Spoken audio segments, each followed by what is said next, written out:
Hello lovely beans and welcome back to part 2 of the crocheted baby jacket. I'm just gonna jump right in this time because it's gonna be a long one, kids. It's gonna be a long one. So I'm just going to connect the little granny squares that we made in the last video, and there are nicer ways to do this. I am fully aware of that, but my little brain was rather preoccupied with the actual, shapes of how to get those small squares into a large rectangle, and I somehow didn't really want to get into how to sort out the crocheting together of these individual items, so I just chose to use a whip stitch. I'm just showing you the comparison of front to back, and I'm going to try and use the sides where I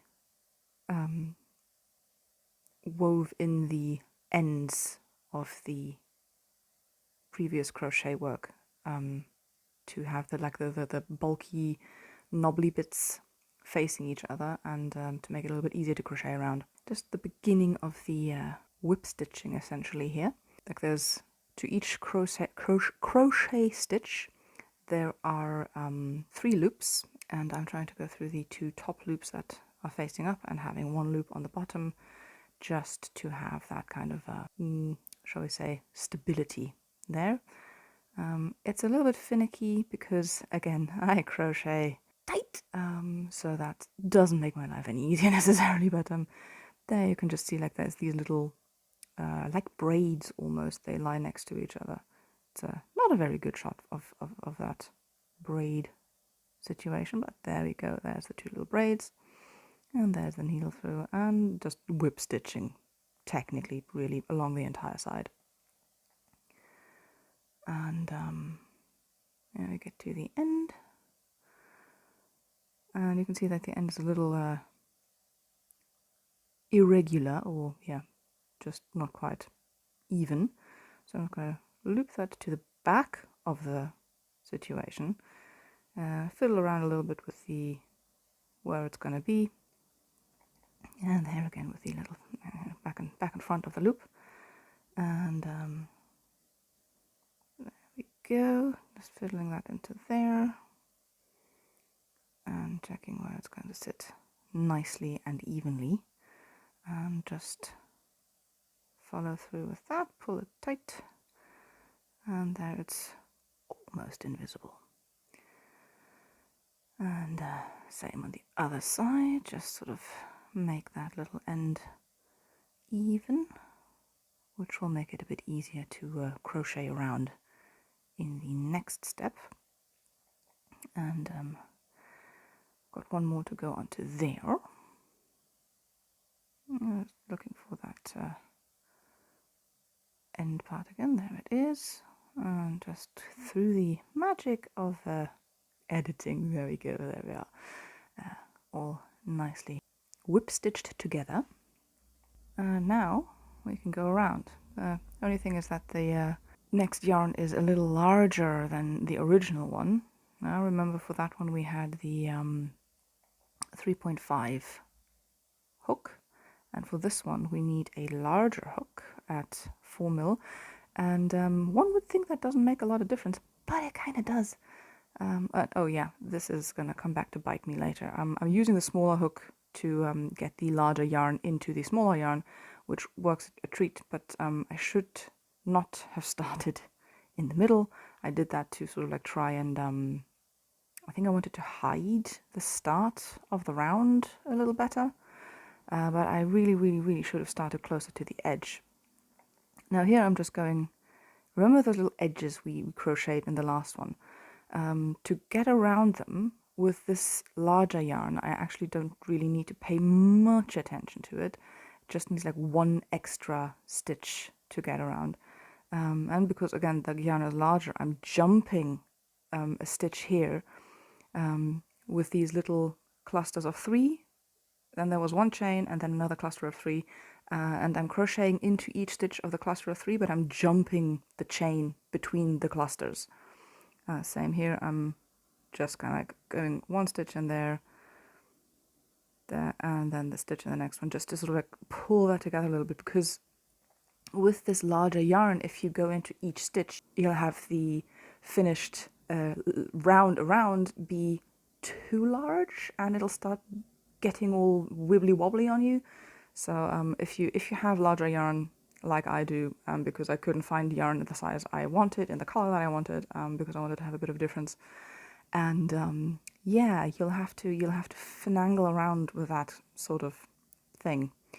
And here, just slip stitching.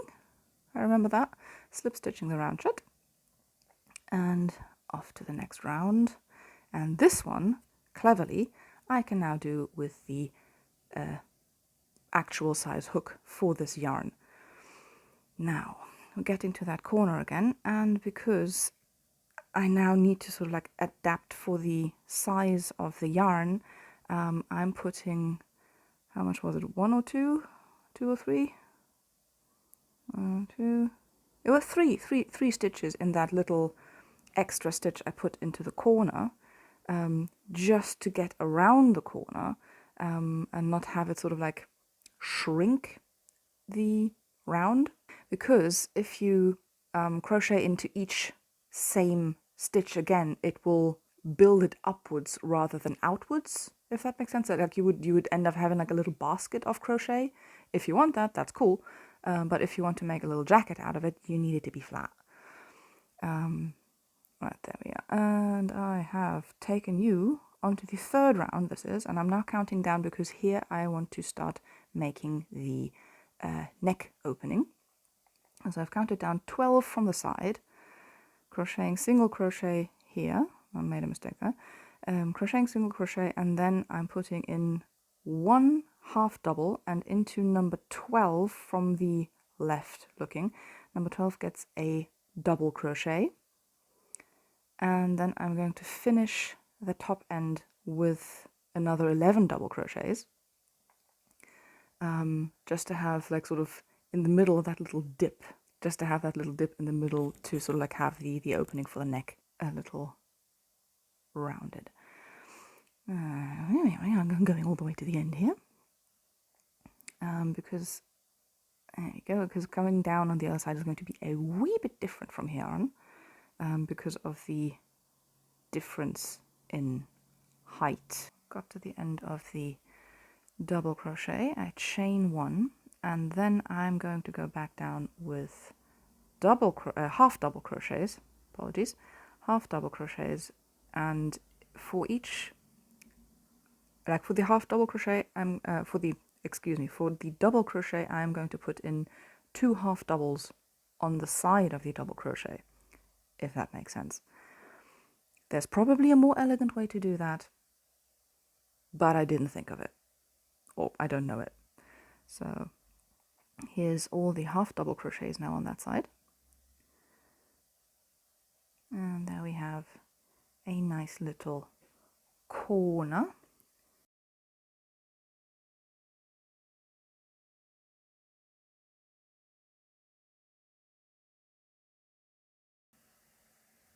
And now I've just gone around the exact same way, coming down in half double crochets on the outside and in single crochets on the inside, so at the lapel essentially.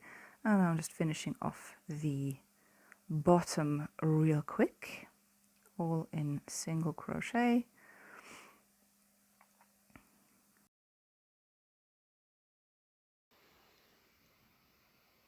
Camera cut out there for a moment, and yeah, this is the top again, so I'm just putting in a second row, essentially, of the top neck opening edge.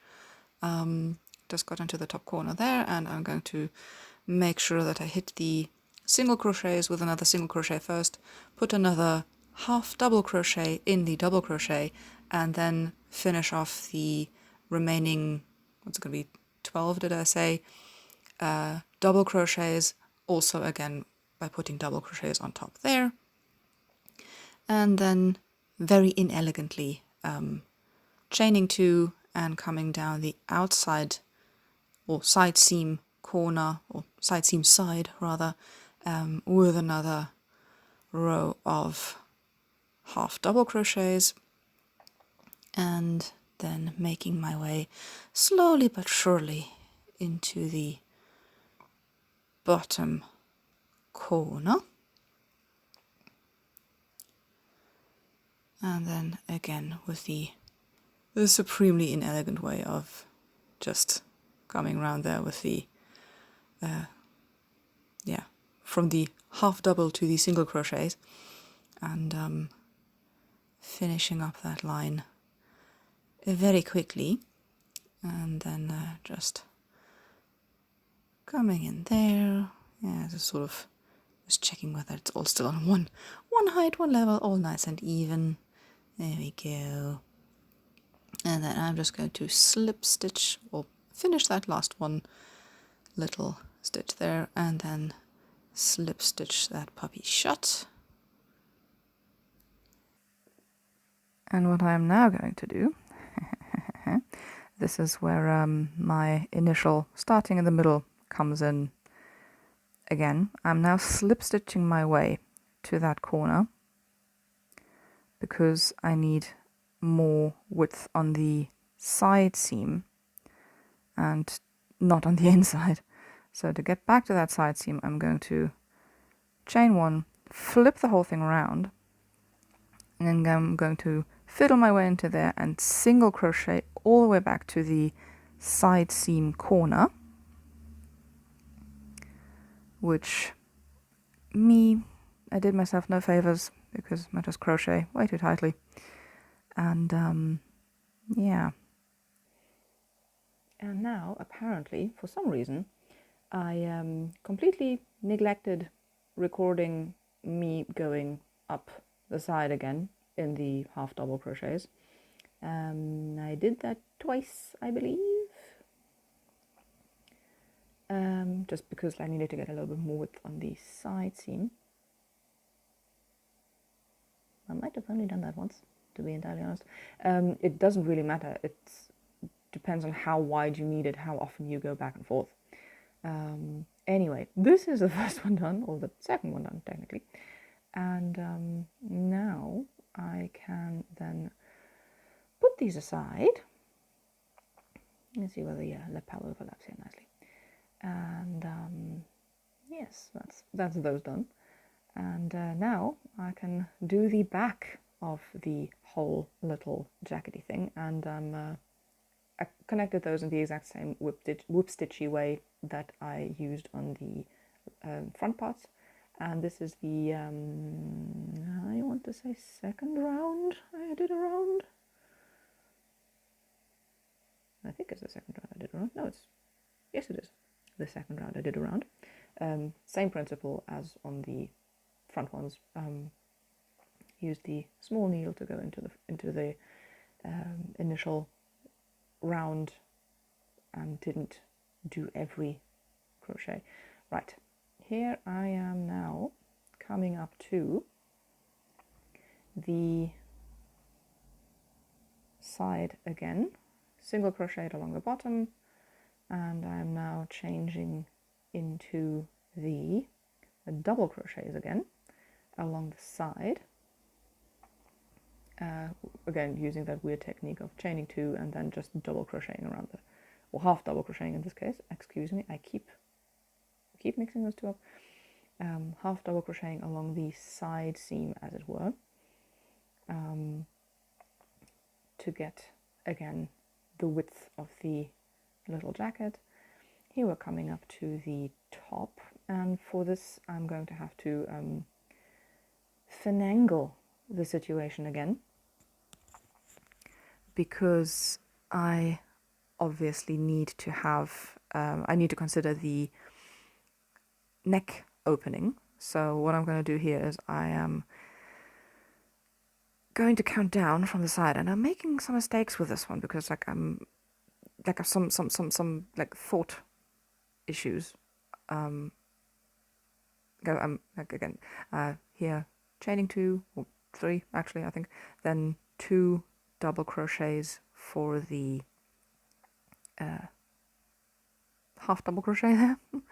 And then I have counted down 12 from the side, double crocheting into those, and then 1 half double crochet and adding the to add the slope in the back of the neck, and then single crocheting across, and then on the other side counting down the 12 again, adding in 1 half double crochet and then double crocheting until the other side again, just so I get that sort of like little slope for the neck opening on the back of the garment as well.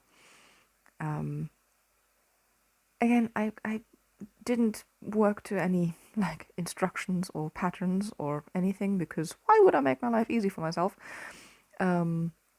So do excuse if all of this is not super coherent. Here I need to do the little finagly thing again. I'm just adding in another half double crochet there, double crochet there, and now chaining 2 and then half double crocheting my way back down the side. But like I said, I didn't do myself any favors, because why would I use instructions if I can ride the struggle bus all the way to town? But I did get there in the end. I may or may not have to repeat this entire thing in future, just to maybe write down what I actually did and refine the situation a little bit. Ran out of wool at this point, which kind of served me pretty well, because I needed to add, you might be able to see it's a little narrow there, like that fits nicely, but yeah, the overlap is too wide, so I went out and got some more wool and then added another, I can't remember, 1 or 2 half double crochets along the side and just single crocheted along the bottom, just like sort of not closed rounds essentially. So there we go. Me again taking care that the right side is on the outside and not on the inside.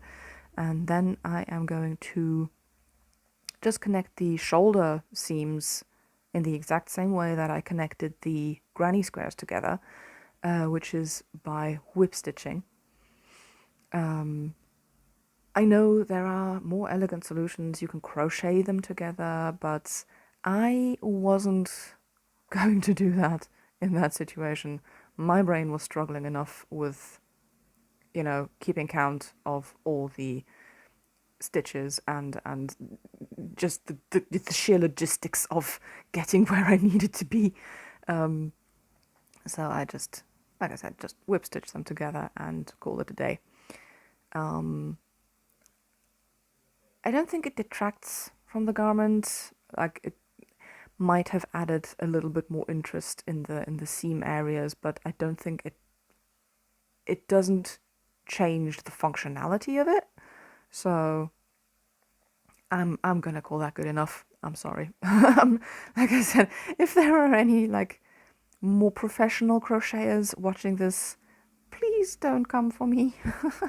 This is my first time making a baby jacket, and like I said, I was maybe a little too proud to use any kinds of instructions or anything. Also, I, for the life of me, am chronically unable to read crochet patterns. Right. This is the connected garment. And now we obviously still need, what are they called? Sleeves there on that side. And I'm just going to take some loose threads and mark out the distance to where I want the sleeve to end, essentially from the shoulder downwards. Because I don't have stitch markers. I know there are very, very, very pretty stitch markers available, but I don't have any. I kind of feel like I'm not worthy of stitch markers because I don't knit or crochet enough to use them that often, so I kind of just use the loose little threads to like stitch mark where I need to be or where I want to go. And it works. It's maybe not the most elegant solution, but it does the job just fine. So there we are. Now I'm just gonna plop in some single crochets there with that exact same wool or yarn. Don't know why I keep saying wool. I'm just gonna finagle that out of the way, and yeah, just plopping in a stitch there, just to get a little bit of height, and then just single crochet along the entire thing, as usual, just using those little the tops of the half double crochets essentially, and just go back and forth for as long as you need it, and to just, yeah, I chose to go like with the width of the lapel essentially, and now I'm gonna just add a little whimsical decoration at the cuff, which again, riding the struggle bus. Using the yarn that I had used for the granny squares again, I'm just popping in a single crochet there. And oh yeah, forgot to count because I need an even number divisible by 2 for this nonsense. And yeah, that was a single crochet. Then I'm putting in a half double crochet and a double crochet,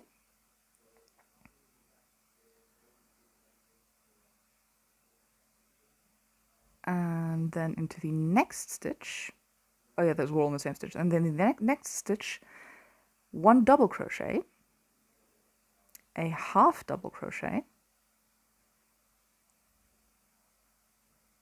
there you go, come on, and 1 single crochet, and then into the next stitch, single crochet, half double crochet, and double crochet, and then another double crochet, half double crochet, single crochet. You get the picture. You also understand why I wanted or needed to have a number divisible by 2 for the decorative situation I was going to plop in there.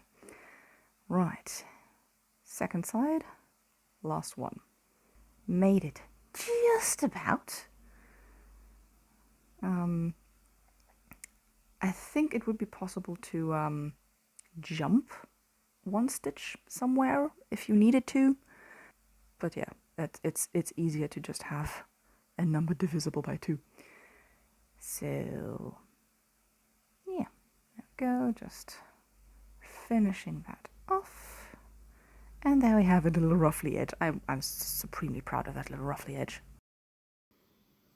And then now I'm just going to finish the jacket essentially by closing off the side seams with more whip stitching, and I'm also going to put in a little ruffle around the hem at the bottom. So, and that's done.